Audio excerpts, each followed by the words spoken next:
저는 어릴 때부터 부모님을 따라 주님을 믿었어요. 주님을 믿으면서 열심히 추구했었죠. 교회 행사라면 뭐든 적극 참여했고 11조도 꾸준히 내고 교회 사역도 빠지지 않았어요. 열심히 추구해서 나중에 저는 교회 집사가 됐고 서론이 됐을 때는 장로가 됐어요. 근데 주님을 믿으면서 곤혹스러운 문제가 하나 있었어요. 예수님 말씀인데 나더러 주여 주여 하는 자마다 천국에 다 들어갈 것이 아니요 다만 하늘에 계신 내 아버지의 뜻대로 행하는 자라야 들어가리라. 그날에 많은 사람이 나더러 이르되 주여 주여 우리가 주의 이름으로 선지자 노릇하며 주의 이름으로 귀신을 쫓아내며 주의 이름으로 많은 권능을 행치 아니하였나이까 하리니 그때 내가 저희에게 밝히 말하되 내가 너희를 도무지 알지 못하니 불법을 행하는 자들아 내게서 떠나가라 하리라. 이 말씀에 정말 곤혹스러웠어요. 우리가 주의 이름으로 전도하고 사역하며 주여 주여 하는 자가 아닌가요? 근데 주님은 왜 이런 사람을 모른다고 하시고 또 이런 사람은 악을 행하는 자라고 하셨는지 모르겠더라고요. 우리가 이렇게 주님을 위해 힘들게 사역하는 게 주님의 뜻에 부합하지 않는 건지, 주님의 뜻은 뭔지 계속 답을 찾지 못했었어요. 2020년 3월의 어느 날, 한 자매가 저를 온라인 설교에 초대했어요. 저는 팬데믹 시대라 예배당에 못 가니까 들어봐도 좋겠다는 생각에 초대에 응했죠. 외유의 자매가 교제하는 예배였는데 그 자매가 슬기로운 처녀와 미련한 처녀가 무엇을 가리키는지, 무엇이 그리스도고 천국은 하늘에 있는지 아니면 땅에 있는지 등등을 교제했어요. 얘기를 참 잘한다고 생각했죠. 그런 건 제가 설교 중에 명확히 교제할 수 없었던 문제들이어서 외유의 자매의 교제에 끌렸었어요. 외유의 자매가 말했어요. 주님을 믿는 사람들은 누구나 천국에 가길 바래요. 그럼 어떤 사람이 천국에 갈 수 있을까요? 나더러 주여 주여 하는 자마다 천국에 다 들어갈 것이 아니요 다만 하늘에 계신 내 아버지의 뜻대로 행하는 자라야 들어가리라. 그날에 많은 사람이 나더러 이르되 주여 주여 우리가 주의 이름으로 선지자 노릇하며 주의 이름으로 귀신을 쫓아내며 주의 이름으로 많은 권능을 행치 아니하였나이까 하리니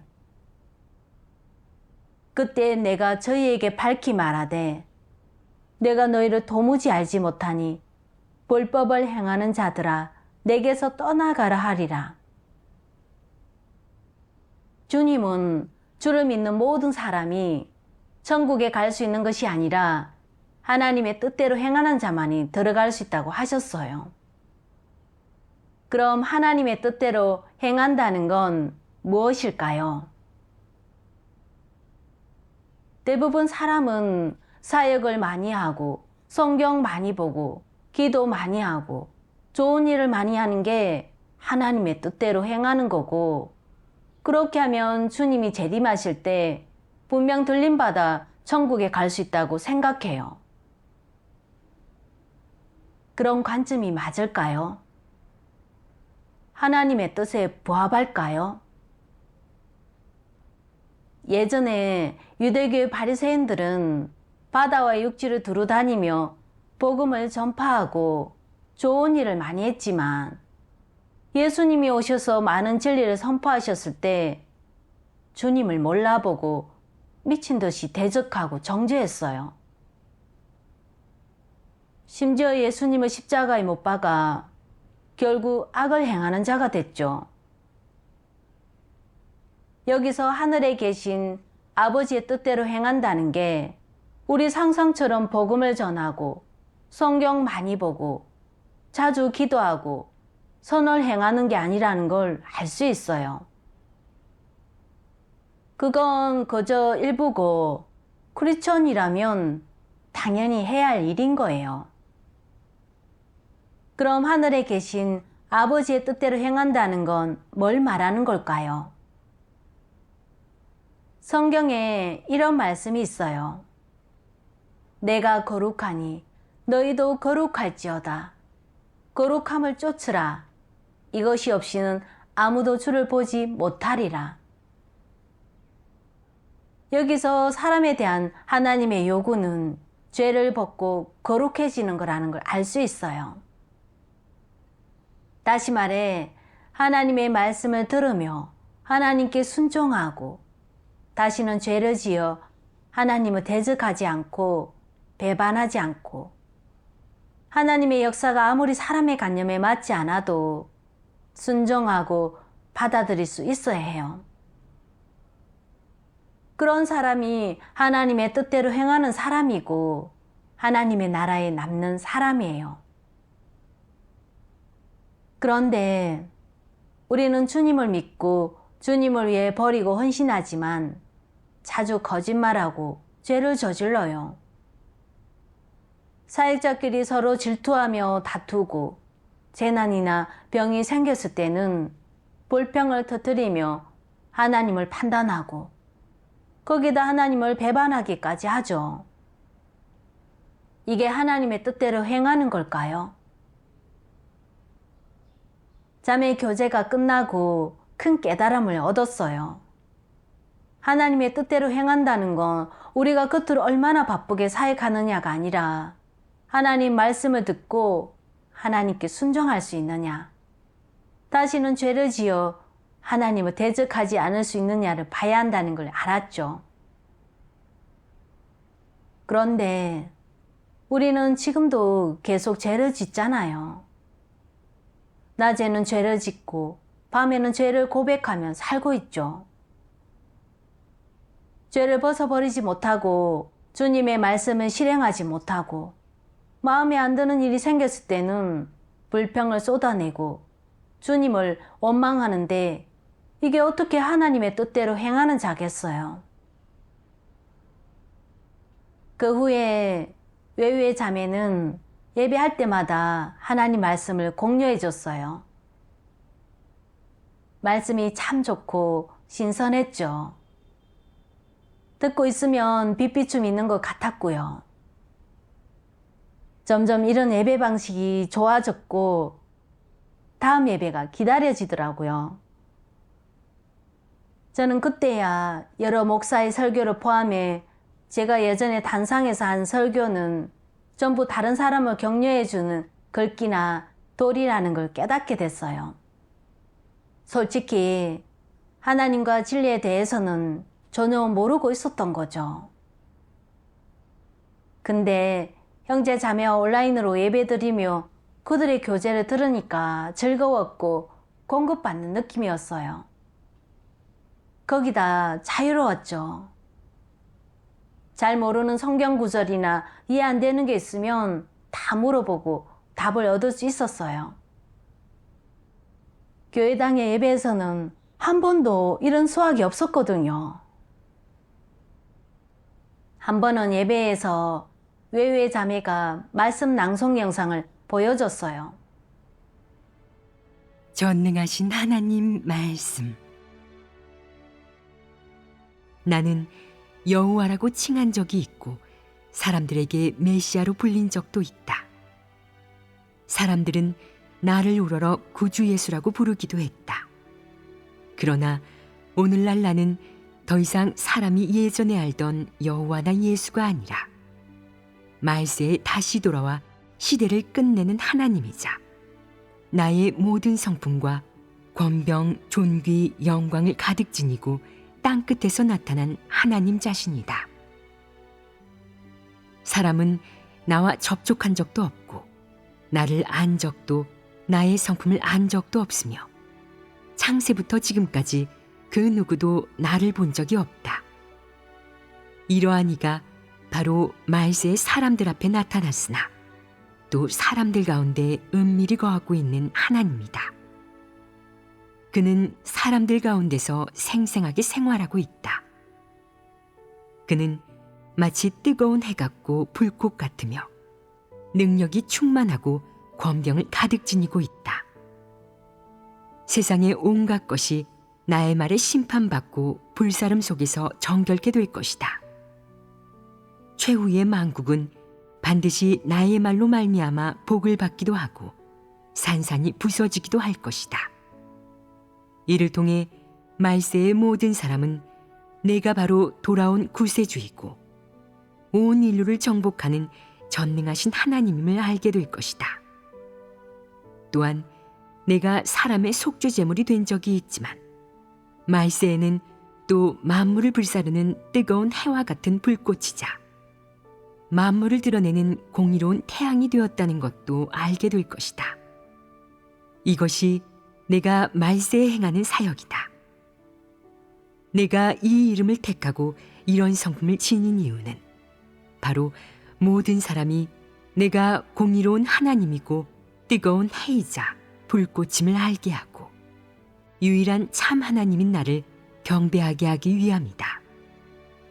또한 이스라엘 사람만의 하나님도 아니고 구속주만도 아니라 천지와 바닷속 모든 피조물의 하나님인 내 본래 모습을 보게 하기 위함이다. 이 말씀을 읽고 나서 자매가 이 말씀이 누가 하신 말씀 같냐고 묻길래 다시 빠르게 속으로 읽어봤는데 말씀에 권변과 능력이 있다는 게 느껴지더라고요. 온 인류를 정복하는 전능하신 하나님, 그 말씀에서 하나님의 위엄이 느껴졌어요. 저는 하나님의 말씀이라는 확신이 들었어요. 이런 말을 할 수 있는 사람은 아무도 없으니까요. 그 어떤 유명인이나 위인, 종교 지도자도 이런 말은 못하죠. 그래서 대답했어요. 당연히 하나님 말씀이죠. 하나님 자신만이 하나님이 하시는 일을 아시니까요. 나는 여호와라고 칭한 적이 있고 사람들에게 메시아로 불린 적도 있다. 사람들은 나를 우러러 구주 예수라고 부르기도 했다.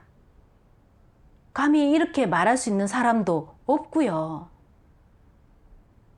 자매는 저의 대답을 듣고 감격하며 그랬어요.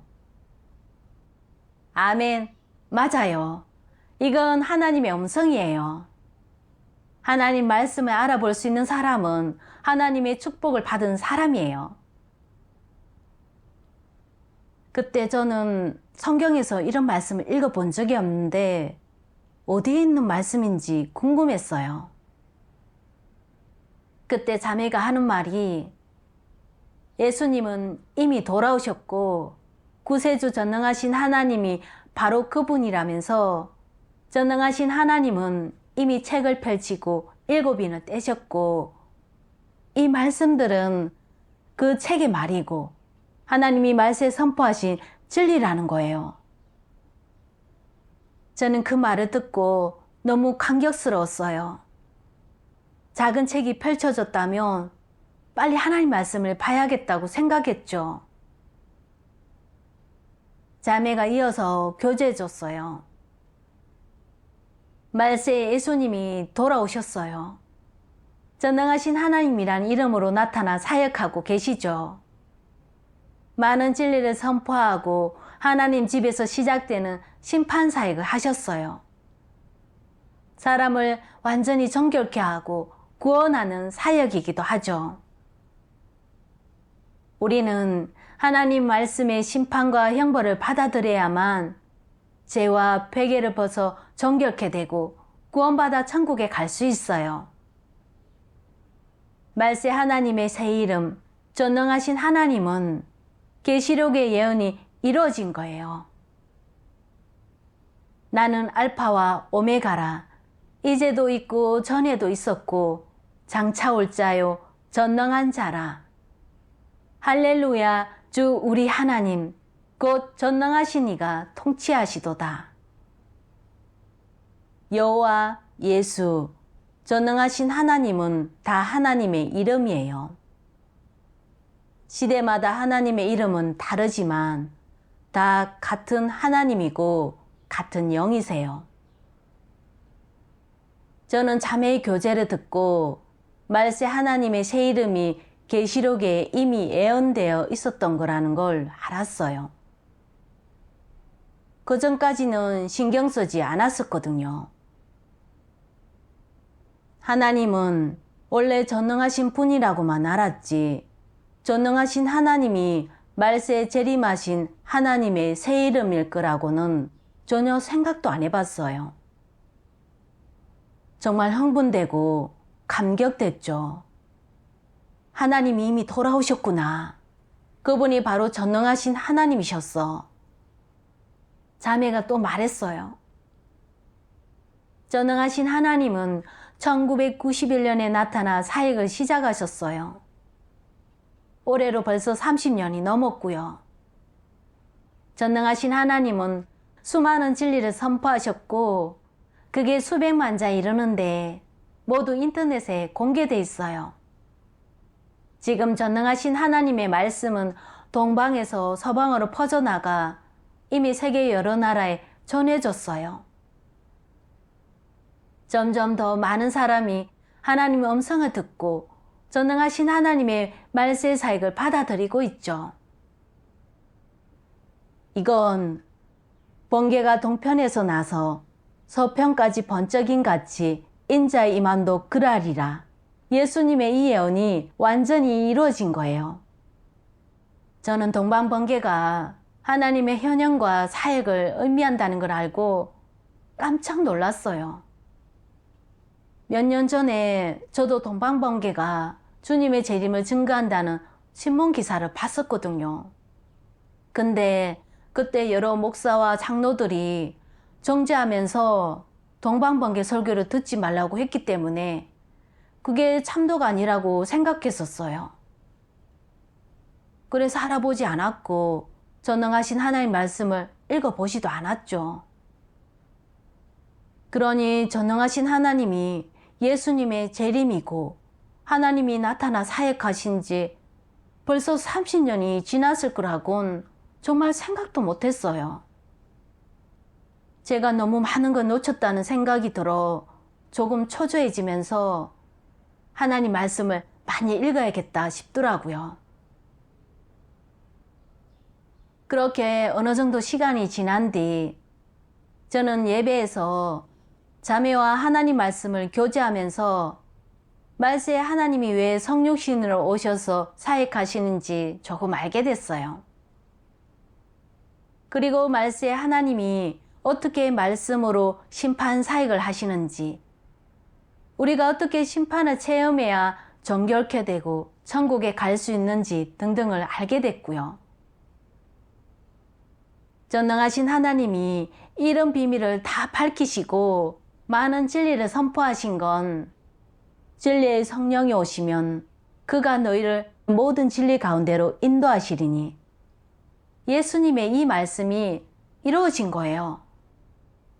저는 전능하신 하나님이 바로 예수님의 재림이라는 걸 점점 더 확신하게 됐어요.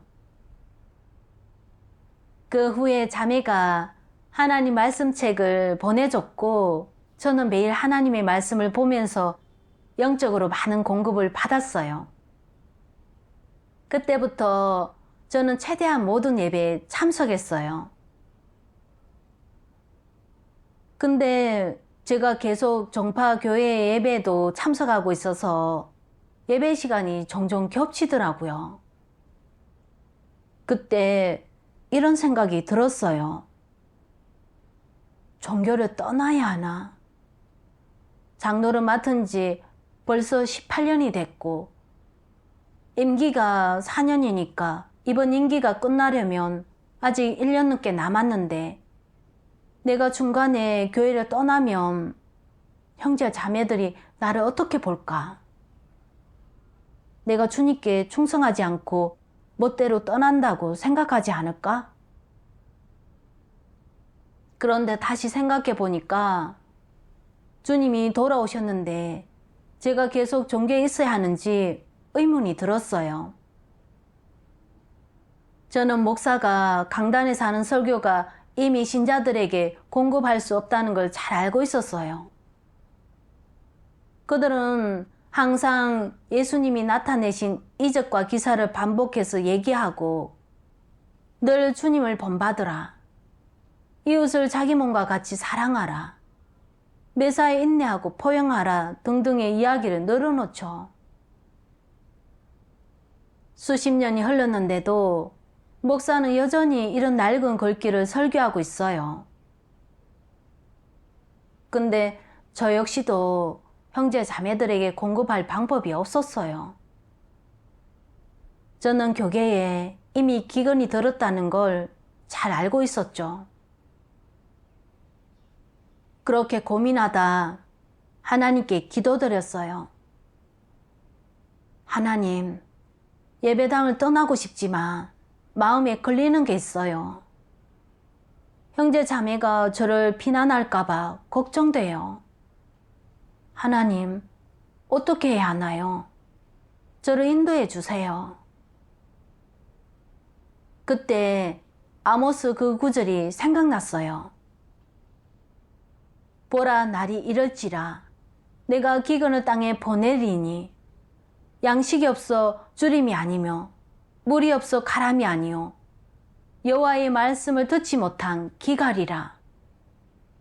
또 추수하기 3달 전에 내가 너희에게 비를 멈추어 어떤 성읍에는 내리고 어떤 성읍에는 내리지 않게 하였더니 땅 한 부분은 비를 얻고 한 부분은 비를 얻지 못하여 말랐음에. 이스라엘 7년 기근 때 요셉의 형제들은 먹을 양식이 없어서 애굽으로 가 요셉에게 양식을 구했죠. 지금은 교회 전체가 기근에 빠져 있어요. 성령의 역사가 없지요. 그런데 제가 전능하신 하나님 교회에서 먹고 마신 건 모두 하나님이 실제로 선포하신 말씀이었고 얻은 것도 실제의 빛비춤이었어요. 확실히 우리를 인도하는 성령의 역사가 있는 거죠. 지금 빨리 따라가지 않으면 성령의 역사에 도태될 수 있어요. 이미 성령의 역사가 있는 교회를 찾았고 하나님의 음성을 듣고 주님을 영접했는데 황폐해진 종교를 계속 지키는 건 안 되는 거죠. 그 후로는 교회에서 저한테 사익을 안배하지 않으면 안 갔어요. 근데 장로직을 맡고 있어서 그래도 가끔은 예배에 가야 했죠. 6개월 뒤에 어느 날 저는 인터넷에서 현명한 선택이라는 연극을 봤었는데 보고 정말 깊은 감명을 받았어요. 주인공 리밍즈는 작은 도시의 고위 공무원인데 전능하신 하나님의 말세 사역을 받아들인 뒤 어느 정도 진리를 깨닫고 공산당을 위해 오랫동안 봉사하고 그간 공산당을 따라 악을 행하며 침륜과 멸망의 길을 걸었던 자신을 반성해요. 그리고 그리스도를 따르며 하나님께 헌신해야만 진리와 생명을 얻을 수 있다는 걸 확실히 알게 되죠. 그는 하나님께 기도하며 일을 그만두고 뭔가 마음을 다해 하나님께 헌신하기로 해요. 아내는 그 사실을 알고 결사 반대하죠. 나중에는 온 가족이 그에게 신앙을 포기하라고 닥달해요. 가족의 집중 공격에도 타협하지 않고 가족과 토론을 벌이고 결국 결연히 일을 그만두고 하나님을 따르기로 하죠. 그 모습에 제가 투영되더라고요. 제가 만약 계속 종교에 남아있으면 전심으로 하나님을 따르지 못하니까 분명 진리를 얻을 수 없을 거고 하나님께도 내쳐질 거라는 생각이 들었죠. 거기다 그동안 예배 때 하나님 말씀을 읽고 진리를 교제하면서 하나님을 대적하는 교계의 실체를 점점 더 확실히 깨닫고 있었거든요. 이젠 종교를 떠날 때가 됐다고 생각했어요. 몇 년 전 전능하신 하나님의 말세 사역이 대만에 전해졌죠. 그때 신문에 전능하신 하나님 말씀이 나오기도 했어요. 근데 대만의 교계는 동방번개를 배척하자는 공동 성명을 냈고 목사들은 공동 서명을 하기도 했어요.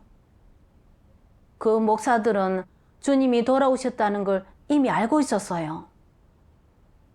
근데 구하거나 알아보려고 하지 않고 형제 자매들에게 주님이 돌아오셨다는 소식을 알리지도 않았죠.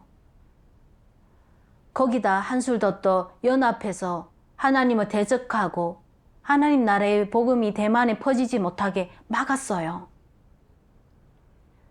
2000년 전에 대제사장, 서기관, 바리새인이 떠오르더라고요.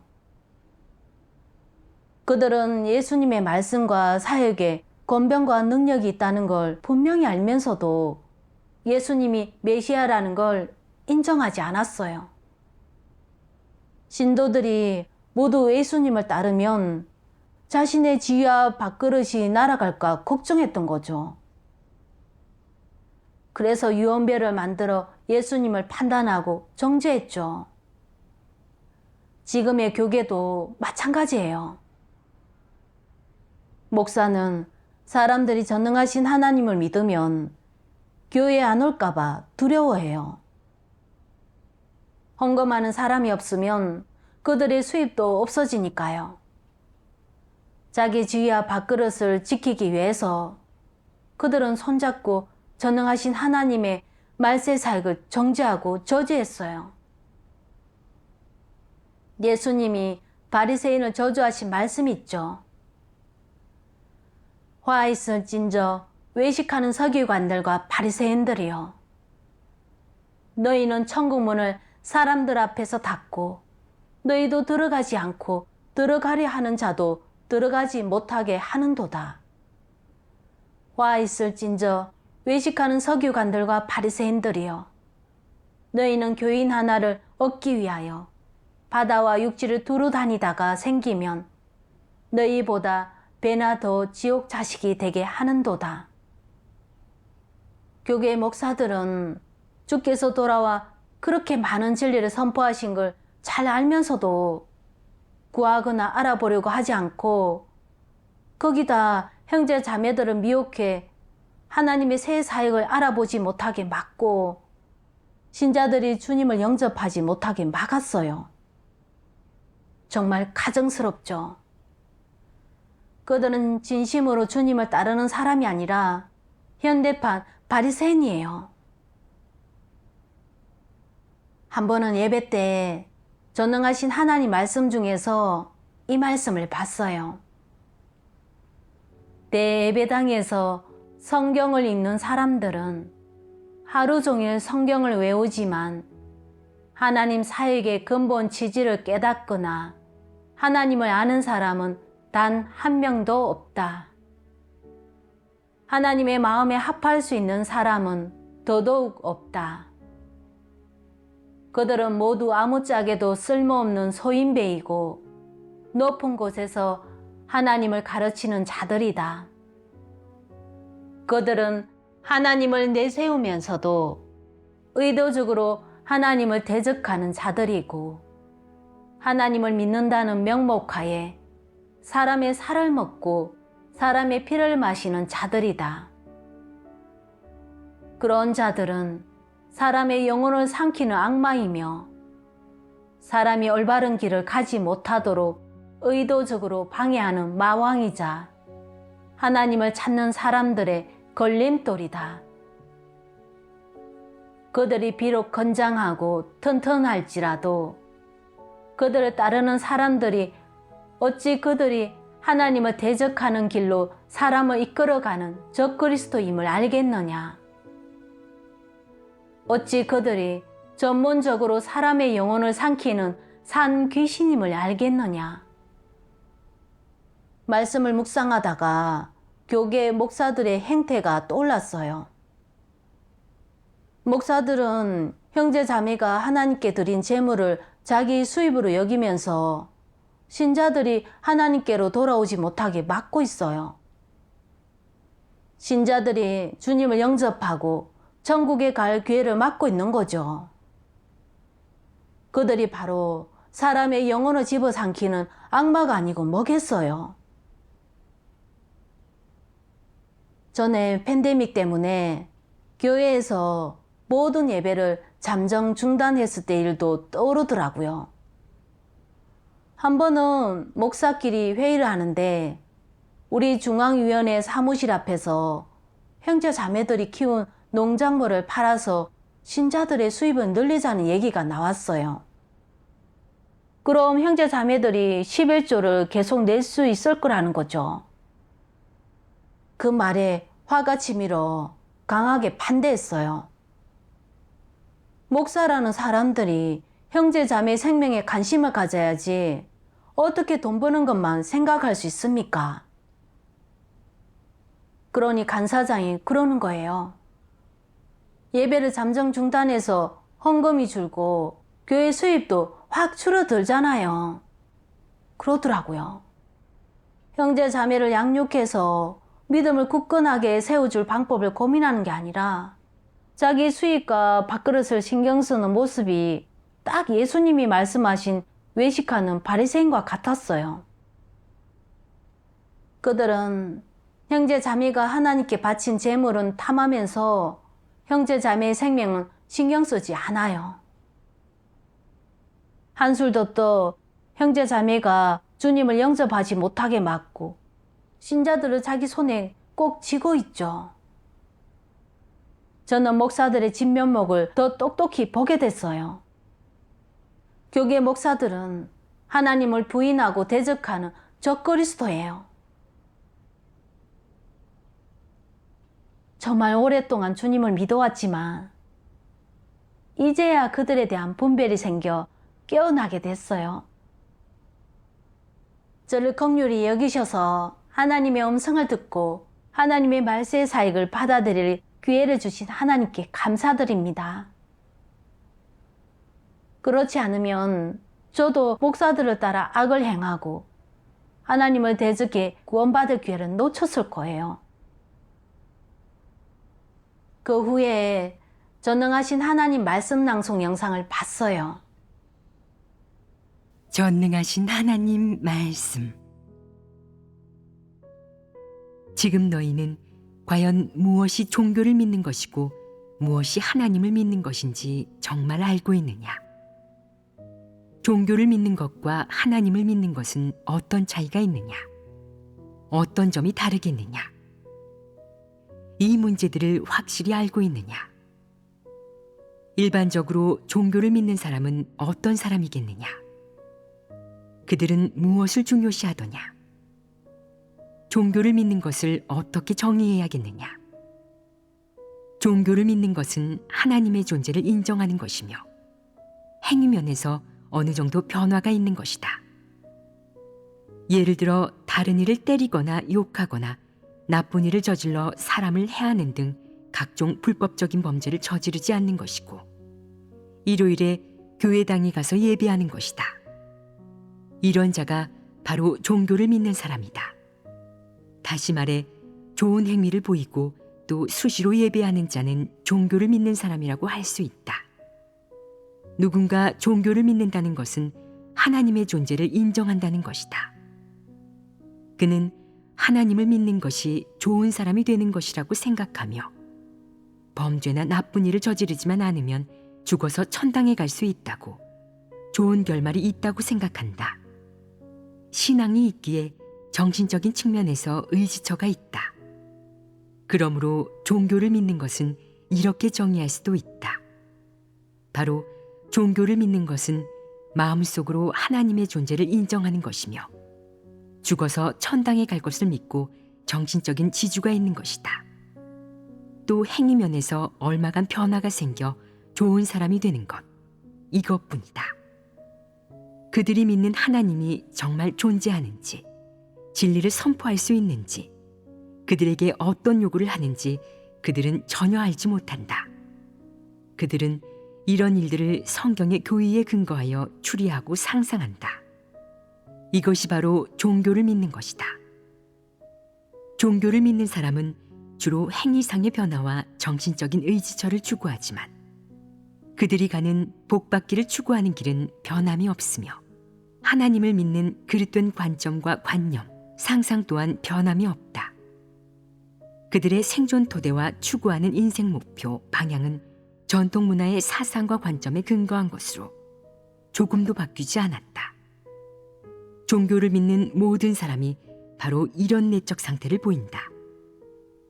그럼 무엇이 하나님을 믿는 것이겠느냐? 하나님은 하나님을 믿는 것을 어떻게 정의하겠느냐? 하나님의 주제를 믿는 것입니다. 하나님의 존재와 하나님의 주제를 믿는 것, 이것이 가장 기본이다. 하나님을 믿는 것은 하나님의 말씀에 순종하고 하나님의 말씀에서 요구하는 생존, 생활, 본분 이행에 맞춰 정상인성의 모든 활동에 종사하는 것이다. 다시 말해 하나님을 믿는 것은 곧 하나님을 따라가는 것이며 하나님이 하라는 대로 행하는 것이고 하나님이 살라는 대로 사는 것이다. 또한 하나님을 믿는 것은 바로 하나님의 도를 행하는 것이다. 하나님을 믿는 사람의 인생 방향과 목표는 종교를 믿는 사람과 완전히 다르지 않겠느냐? 그러므로 하나님을 믿을 때는 반드시 하나님의 말씀과 요구에 근거하며 하나님의 요구대로 실행해야 한다. 이것이 바로 진실로 하나님을 믿는 것이며 근원을 짚은 것이다. 진리를 실행하고 하나님 말씀을 지키며 하나님 말씀대로 살아가는 것이 곧 인생의 바른 길이다. 하나님을 믿는 것은 인생의 길과 관계가 있다. 하나님을 믿는 것과 관련 있는 진리는 매우 많으며 하나님을 따르는 사람은 이러한 진리를 깨달아야 한다. 진리를 깨닫지 못하고 받아들이지도 않으면 어떻게 하나님을 따르겠느냐? 종교를 믿는 사람은 그저 하나님의 존재를 인정하고 믿을 뿐 이러한 진리를 깨닫지 못하며 받아들이지도 못한다. 그러므로 종교를 믿는 사람은 하나님을 따르는 사람이 아니다. 말씀이 실제와 너무 딱 맞더라고요. 예배당에는 성령 역사가 없고 현실적인 하나님 말씀의 양육과 공급도 없죠. 그저 종교 규례와 의식을 지키고 겉보기에 좋은 일을 좀 할 뿐이에요. 소극적이 된 형제 자매를 보면 도와주고 붙들어주며 종종 연약한 형제 자매를 위해 안수 기도해주면서 적극적으로 사역에 참여하죠. 저는 그러는 게 하나님의 뜻에 부합한다고 생각했었어요. 그런데 하나님 말씀을 보니까 그건 하나님을 믿는 게 아니라 종교를 믿는다는 걸 알게 됐어요. 그건 다 겉으로 보기에 좋은 행동인 거지 하나님 말씀을 실행하고 하나님께 순종하는 게 아니고 성품이 변화될 수도 없거든요. 우리가 고생스레 사역한 건 단순히 우리 좋을 대로 한 거지 하나님의 뜻에 부합하지는 않았던 거예요. 예전에 저는 늘 형제 자매들에게 열심히 추구하며 주님을 위해 열심히 사역하면 나중에 천국에 가서 5골, 10골을 다스릴 수 있다고 했었어요. 근데 지금 말씀을 보니까 제가 한 설교가 더 허황되고 비현실적이었더라고요. 우리는 하나님의 말세의 심판과 형벌을 체험하지 않았고 백의 성품이 정결케 되지도 않았어요. 하나님의 나라에 들어갈 자격이 전혀 없는 거죠. 천국에 가서 5골, 10골을 다스릴 수 있다는 말은 순전히 상상과 관념이었어요.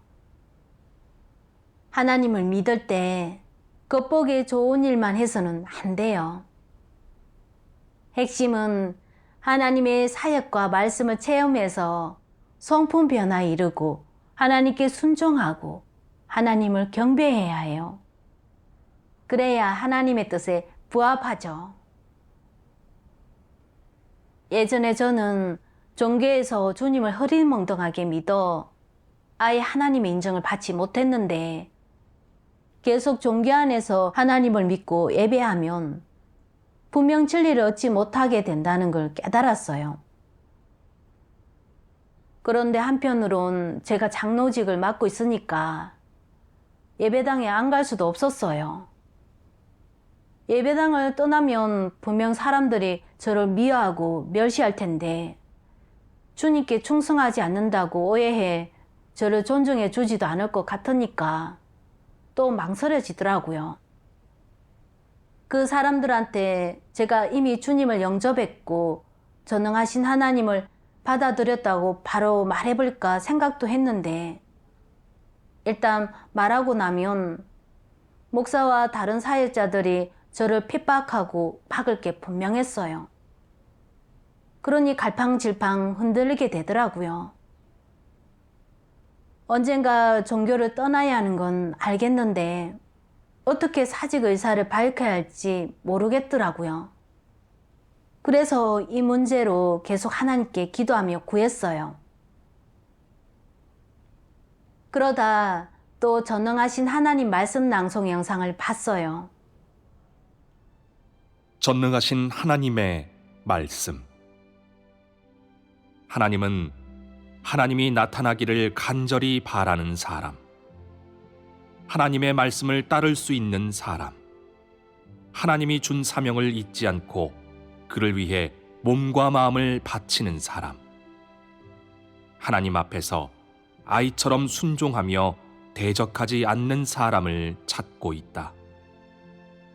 내가 어떤 세력의 방해도 받지 않고 하나님을 위해 헌신한다면 너는 하나님의 마음에 들 것이고 하나님이 베푸는 복을 받을 것이다. 내가 지위와 명성이 대단할지라도 지식과 재물이 많고 지지자들이 많을지라도 거기에 구애받지 않고 하나님 앞에 와서 하나님의 소명과 사명을 받아 하나님이 맡겨주는 일을 한다면 내가 하는 일은 세상에서 가장 의미 있고 인류 가운데서 가장 정의로운 일이 될 것이다. 그러나 내가 지위나 개인적인 목적을 위해 하나님의 소명을 거부한다면 내가 하는 모든 일은 하나님이 저주하고 심지어 증오하는 일이 될 것이다. 말씀을 보고 깨달았어요. 제가 몇 번이나 망설이며 예배당을 떠나지 않으려고 했던 건 장로의 지위를 내려놓지 못했기 때문이었더라고요. 그 지위 때문에 형제 자매들이 저를 높이 평가하고 존중하고 저를 다르게 대해줬었어요. 좋은 게 있으면 먼저 저를 생각해 주고요. 근데 예배당을 떠나면 이 모든 걸 잃게 될까봐 걱정했던 거예요. 지위에 연연하고 지위의 복을 누리고 있었던 거죠. 그건 바른 길이 아니고 하나님도 기뻐하지 않으시는 거예요.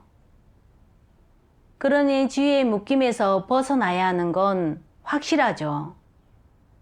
계속 바로잡지 않으면 하나님을 대적하는 길을 가게 될 텐데 그건 제가 원하는 결과가 아니에요. 더 이상 저에 대한 형제 자매의 높은 평가에 연연하고 있으면 안 되겠더라고요. 남들이 저를 높이 평가하느냐 않느냐는 중요하지 않아요. 중요한 건 제가 하나님의 인정을 받을 수 있냐 없냐죠. 하나님께 충성해야지 지위에 충성할 수는 없잖아요. 이걸 깨닫고 예배당을 떠나야겠다는 결심을 확고히 하게 됐어요. 어느 날 평소와 다름없이 예배당에 갔죠. 줄 예배가 끝나고 제가 장로직을 그만두겠다고 했더니 다들 놀라더라고요. 다들 계속 저를 붙잡았고 나중에 어떤 목사는 저한테 전화해 장로를 맡은 건 하나님과 맺은 언약이니까 절대 어기면 안 된다고 설득하더라고요. 그때 생각했죠. 이미 주께서 돌아와 많은 진리를 선포하고 새로운 사역을 하셨는데 주님을 영접하지 않고 계속 그 언약을 지켜야 하나. 과거의 대제사장과 서기관, 바리새인을 생각해 보면 그들은 오랫동안 성전에서 하나님을 섬겼어. 근데 예수님이 오셔서 사역하실 때 오히려 예수님을 정죄하고 대적하며 십자가에 못 박았어. 이게 하나님에 대한 충성일까? 그들은 전혀 하나님께 충성하는 자들이 아니라 하나님을 대적하는 자들이었어. 오늘날 예수님이 돌아와 새로운 말씀을 선포하셨는데 내가 소위 언약을 지키며 예배당에만 머물러 있으면서 현실적인 하나님 말씀과 사역을 따르지 않는다면 마찬가지로 하나님께 충성하지 않는 자가 되는 거잖아. 그때 예수님의 말씀이 생각났어요. 내 양은 내 음성을 들으며 나는 저희를 알며 저희는 나를 따르느니라. 하나님의 양은 하나님의 말씀을 들어야 하고 아무 걱정 없이 하나님을 따라가야 해요. 그래서 저는 목사들이 뭐라 설득하든 동요하지 않았어요. 제가 종교를 떠나 현실적인 하나님 말씀을 먹고 마시고 성령의 역사를 누리며 전에 없던 편안함과 자유로움을 느낄 수 있게 이끌어 주신 하나님께 정말 감사드려요. 이제는 장로의 신분을 내려놓았으니 강단에서 무미건조한 설교를 할 필요가 없어요. 전능하신 하나님의 말씀을 갖추는 데 집중하며 하루하루를 충실하게 보내고 있죠. 제 마음도 기쁨으로 충만하고요. 얼마 지나지 않아 제가 예배당을 떠났다는 소식이 퍼지게 됐어요. 2달 후 한 자매가 종파의 그룹에 전능하신 하나님 교회 영상을 올리니까 목사가 바로 교회를 봉쇄하기 시작했고 교회를 떠난 사람이 있으니 동방번개를 경계하라고 했다고 하더라고요. 그 소식을 듣고 정말 괴로웠어요. 목사 때문에 슬프기도 했죠. 저는 속으로 교계의 목사 대다수가 진리를 좋아하지 않고 진리를 싫어하고 증오하는 본성을 가졌다는 걸 더욱 확신하게 됐어요. 목사들은 성경을 잘 알고 하나님을 안다고 생각하지만 사실 소경이 소경을 인도하는 격이죠. 사람을 구덩이로 이끄는 거나 다름없어요. 아직도 하나님의 많은 양들이 밖에서 떠돌며 주님의 재림을 맞이하지 못하고 있는데 하나님의 나라의 복음을 전하며 제 책임을 다하고 하나님 사랑에 보답해야죠. 그래서 하나님의 말세 복음을 전하기 시작했어요. 진심으로 하나님을 믿는 사람들이 잇따라 하나님 앞으로 돌아오는 걸 보면 굉장히 기쁘고 감격스러웠죠. 하루하루 알차고 의미 있게 산다는 느낌도 들었고요. 종교에서 벗어나 하나님의 발자취를 따를 수 있게 인도해 주신 하나님께 감사드려요. 저는 정말 축복받은 사람이에요.